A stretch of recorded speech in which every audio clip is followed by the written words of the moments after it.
بسم اللہ الرحمن الرحیم نحمده ونصلی ونسلم علی رسولہ الکریم اما بعد۔ معزز طلبہ، اللہ تعالیٰ سے امید ہے کہ آپ سب خیر و عافیت سے ہوں گے۔ سبق نمبر 243 اور باب ما یقطع فیہ وما لا یقطع میں ہم بات کریں گے خائن، خیانت کرنے والا اور کفن چور، ان کے چوری کرنے یا خیانت کرنے کی وجہ سے ان پر حد سرقہ نافذ کی جائے یا نہ کی جائے۔ اسی طریقے سے اس میں پھر آئے گا چھیننے والا اور اس طریقے سے زبردستی کوئی چیز اٹھا کر لے جانے والا، تو ان کا حکم بھی آئے گا۔ اور ساتھ ہی ہم ذکر یہ بھی کریں گے کہ بیت المال سے چوری کرنے والا یا ایسی چیز کو چوری کرنے والا جس میں اس کا حق ہو، تو اس کی وجہ سے بھی اس سے حد سرقہ ساقط ہو جائے گی۔ تو ان تمام مسائل کو اس سبق میں ہم ذکر کرتے ہیں۔ ولا قطع على خائر ولا خائنة لقصور في الحرز ولا منتهب ولا مختلس لأنه يجاهر بفعله كيف وقد قال النبي صلى الله عليه وسلم لا قطع في مختلس ولا منتهب ولا خائن۔ ماتے ہیں کہ خیانت کرنے والے کے اوپر حد سرقہ جاری نہیں کی جائے گی اور نہ ہی خیانت کرنے والی عورت کے اوپر۔ اس کے پاس امانت رکھی تھی اور اب وہ اس کا انکار کرنے لگ گئی ہے، یا یہ ہے کہ اس چیز کے اوپر کہ وہ امانت کے حوالے کرنے کا دعویٰ کرنے لگ گیا ہے کہ میں نے تو حوالے کر دی تھی، تو کسی بھی طریقے سے اس کا انکار وہ کر دے، اس کو کہتے ہیں خائن۔ قصور فی الحرز، کیونکہ اس کی یہ جو حفاظت ہے اس میں کمی ہے، کیونکہ اس کے پاس چیز تو پہلے سے پڑی ہوئی ہے اور اس کے لیے وہاں پہ خیانت کرنا کوئی مشکل کام بھی نہیں ہے، تو اس لیے فرماتے ہیں کہ چونکہ حرز نہیں ہے، محفوظ جگہ جس سے وہ اٹھا کر لے جائے، تو وہ والا معنی نہیں پایا جاتا، تو اس لیے اس کا ہاتھ نہیں کٹے گا، یعنی حد سرقہ نافذ نہیں ہوگی۔ یہ الگ بات ہے کہ گناہ گار وہ ہوگا اور اس کو اس کے علاوہ کوئی اور سزا دی جائے گی، لیکن حد سرقہ وہ ایک حد ہے، اس کے لیے ایک خاص نصاب ہے، خاص شرائط ہیں، وہ ہر کسی کے اوپر نافذ نہیں کی جائے گی۔ ولا منتہب، اسی طریقے سے زبردستی اٹھا کر لے جانے والا، یعنی اپنے زور دکھا کر کسی چیز کو اٹھا کر لے جانے والا، اس کو منتہب کہتے ہیں۔ اور مختلس، چپ کر اچانک، یعنی یہ بھی چھپا کر نہیں لے جاتا لیکن اگلا بندہ بیٹھا ہوتا ہے اس کے پاس سے اچانک اٹھا کر لے جاتا ہے، تو اس کو کہتے ہیں مختلس۔ تو یہ دونوں جو ہیں وہ چھپ کر تو چوری کرتے نہیں ہیں، تو اپنے بالکل سامنے آ کر کرتے ہیں، تو اس لیے ان کے اوپر بھی سارق والی تعریف صادق نہیں آ رہی، جس کی وجہ سے قطعیت ہوتا ہے۔ لأنه يجاهر بفعله، کیونکہ یہ دونوں جو ہوتے ہیں ان میں سے ہر ایک اپنے فعل کو اعلانیہ طور پر کرتا ہے۔ ایسے قطعیت ہوگا کہ رسول اللہ صلی اللہ علیہ وسلم نے فرمایا ہے، دلیل نقلی بھی ہے، کہ مختلس، منتہب اور خائن، ان تینوں کا ہاتھ نہیں کٹا جائے گا، ان کے اوپر قطعیت نہیں ہے۔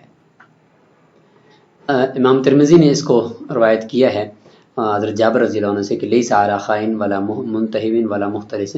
قطع ولا قطع علی النباش هذا عند ابي حنيفة ومحمد رحمهم الله، وقال ابو يوسف والشافعي رحمهم الله عليه القطع لقوله عليه السلام من نبش قطعناه، ولأنه مال متقوم محرز بحرز مثله فيقطع فيه، ولهما قوله عليه السلام لا قطع على المختفي هو النباش بلغة أهل المدينة، ولأن الشبهة تمكنت في الملك لأنه لا ملك للميت حقيقة ولا للبارث لتقدم حاجة الميت، وقد تمكن الخلل في المقصود وهو الانزجار، لأن الجناية في نفسها نادرة الوجود وما رواه غير مرفوع أو هو محمول على السياسة، وإن كان القبر في بيت مقفل فهو على الخلاف في الصحيح لما قلنا، وكذا إذا سرق من تابوت في القافلة وفيه الميت لما بینا۔ کفن چور کا ہاتھ نہیں کاٹا جائے گا، یہ طرفین کے نزدیک ہے۔ امام ابو یوسف اور امام شافعی رحمہم اللہ فرماتے ہیں کہ اس کا ہاتھ کاٹا جائے گا۔ دلیل رسول اللہ صلی اللہ علیہ وسلم کا فرمان ہے کہ من نبش قطعناہ، جس نے بھی کفن چوری کیا تو ہم اس کا ہاتھ کاٹیں گے۔ رسول اللہ صلی اللہ علیہ وسلم نے اپنی طرف منسوب کی ہے، یہ یہاں پہ غور کرنے کی بات ہے کہ ہم اس کا ہاتھ کاٹیں گے۔ امام بیہقی نے کتاب المعرفہ میں اس روایت کو لایا ہے، اور یہ را بن عازب عن ابیہ عن جدہ سے یہ روایت ہے، ومن نبش قطعناہ، اس میں کچھ راوی مجہول بھی ہیں جیسے کہ بشر بن حازم وغیرہ، لیکن یہ روایت بہرحال بہقی کے اندر موجود ہے۔ امام شافعی اور امام ابو یوسف رحمہ اللہ کی عقلی دلیل کہ وَلِأَنَّهُ مَالٌ مُتَقَوَّمٌ، یہ کفن بھی تو ایک مال متقوم ہے، محرز اور محفوظ بھی ہے، بحرز مثلہ، اس کی مثل کی محفوظ جگہ کے ساتھ، یعنی وہ جو کفن ہے تو اس کے لیے محفوظ جگہ قبر ہی ہو سکتی ہے نا، قبر کے اندر مردہ دفنایا جاتا ہے تو وہیں پہ ہے، تو وہاں پر اس قبر کا جو احاطہ ہے وہ جگہ اس کے لیے ایک محفوظ جگہ شمار ہوتی ہے نا، تو لہٰذا جس چیز کی جو بھی حفاظت کی جگہ ہوتی ہے اسی کے ذریعے سے اس کو محرز کہا جاتا ہے، تو کفن بھی اس کے ذریعے سے محرز ہے، محفوظ ہے، تو لہٰذا اس محفوظ جگہ سے چوری کرنے سے ہاتھ کاٹا جائے گا، فَيُقْطَعُ فِيهِ، جس کے اندر ہاتھ کاٹا جائے گا۔ وَلَهُمَا، طرفین فرماتے ہیں کہ رسول اللہ صلی اللہ علیہ وسلم نے فرمایا، نقلی دلیل ہے کہ لا قطع علی المختفی، کہ مختفی کے اوپر قطع نہیں ہے، اور مختفی اسی کفن چور کو ہی کہتے ہیں اہل مدینہ کی زبان میں، تو اس سے پتہ چلا کہ اس کے اوپر قطع نہیں ہے۔ اور دوسری عقلی دلیل بھی طرفین کے پاس ہے کہ ملکیت کے اندر شبہ پیدا ہو گیا ہے، اس لیے کہ میت کی تو حقیقت میں کوئی ملکیت نہیں ہے، اس کے اوپر جو کپڑا ہے، کفن ہے، وہ اس کی ملکیت نہیں ہو سکتی حقیقت میں، اور نہ ہی وارث کی کوئی ملکیت ہے، کیونکہ میت کی جو حاجت ہے وہ مقدم ہے، تو میت کی حاجت جب اس سے پوری ہوگی تو اب وارث کی وہ ملکیت میں نہیں آ سکتا۔ وقد تمکن الخلل فی المقصود، اور مقصود کے اندر بھی خلل پیدا ہو گیا ہے، وہ الانزجار، اور یعنی حد نافذ کرنے سے جو مقصود ہے وہ ہے زجر اور لوگوں کو تنبیہ کرنا اور لوگوں کو سبق سکھانا، تو وہ بھی اب اس میں بھی خلل آ گیا، اس لیے کہ لأن الجنایت فی نفسها نادرۃ الوجود، کیونکہ کفن چوری کرنے کے اندر جو جنایت ہے یہ اس کا وجود بڑا نادر ہے،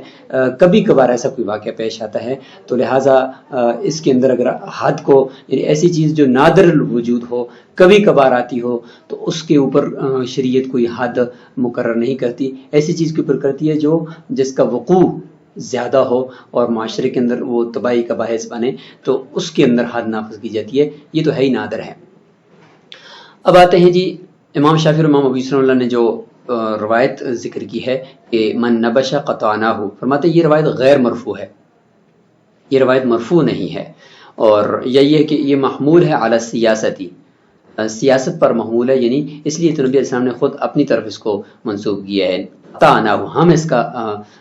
ہاتھ کاٹیں گے، مطلب یہ کہ حاکم وقت خود بطور سزا اور بطور سیاست کے کہ تاکہ آئندہ کے لیے لوگ اس سے بچ جائیں تو ہم کاٹیں گے، ورنہ اگر یہ قصاص کے طور پر ہوتا، بدلے کے طور پر ہوتا، تو پھر ولی کو کی طرف منسوب کیا جاتا ہے کہ ولی اس سے بدلہ لے گا، لیکن اپنی طرف منسوب کرنے کا مقصد یہ کہ اس میں تنبیہ ہے کہ کبھی کبھار ایسا بھی کیا جا سکتا ہے کہ جو ایسا عادی طور ہو کہ جو کفن چوری کرنا اس کا شیوہ ہے، تو اس کا پھر ہاتھ سیاست کے طور پر کیا کاٹا جا سکتا ہے۔ وَإِنْ كَانَ الْقَبْرُ فِي بَيْتٍ مُقَفَّرٍ، اگر اس طریقے سے صورت ہے کہ قبر ایک کمرے کے اندر ہے جو کہ بند کمرہ ہے، مقفل ہے،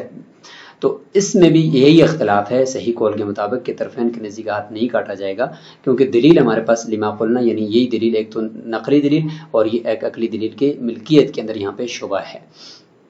اور اس طریقے سے فرماتے ہیں کہ جب کسی تابوت سے، قافلے کے اندر ایک تابوت جا رہا ہے، اس کے اندر میت ہے، تو اس میں سے اگر کسی نے چوری کر لیا کفن کو، تو یہ بھی اسی طریقے سے ہے کہ ہم نے جیسے بیان کر دی کہ وہ تابوت کے اندر بھی وہ ایک غیر محفوظ ہے کیونکہ ملکیت نہیں ہے، اور دوسرا یہ ہے کہ مطلقاً ایک روایت ہمارے پاس آ گئی ہے کہ مختفی یعنی کفن چور کے اوپر کا ہاتھ نہیں کاٹا جائے گا۔ اس میں راجح قول وہ طرفین کا ہی ہے کہ کفن چور کا ہاتھ نہیں کاٹا جائے گا۔ وَلَا يُقْطَعُ السَّارِقُ مِنْ بَيْتِ الْمَالِ لِأَنَّهُ مَالُ الْعَامَةِ وَهُوَ مِنْهُمْ وَلَا مِنْ مَالٍ لِلسَّارِقِ فِيهِ شِرْقَةٌ لِمَا قُلْنَا، فرماتے ہیں کہ چور جو بیت المال سے چوری کر لے اس کا ہاتھ نہیں کاٹا جائے گا، اس لیے کہ یہ عوام کا مال ہے اور یہ بھی عوام میں سے ہے، تو فرماتے ہیں اس لیے اس میں ایک شبہ آ گیا ہے، اس لیے اس کا ہاتھ نہیں کاٹا جائے گا۔ اس طریقے سے اس مال سے چوری کرنے والے کا ہاتھ بھی نہیں کاٹا جائے گا، لِلسَّارِقِ فِيهِ شِرْقَةٌ، کہ جس میں خود چور کی شرکت بھی ہو، یعنی مشترک مال ہے، اس میں سے اگر وہ کرتا ہے تو یہ شبہ ہے کہ چونکہ یہ بھی اس میں اس کا حصہ ہے، تو تو لہٰذا اس کا ہاتھ نہ کاٹا جائے۔ تو یہ سبق یہاں تک مکمل ہوا۔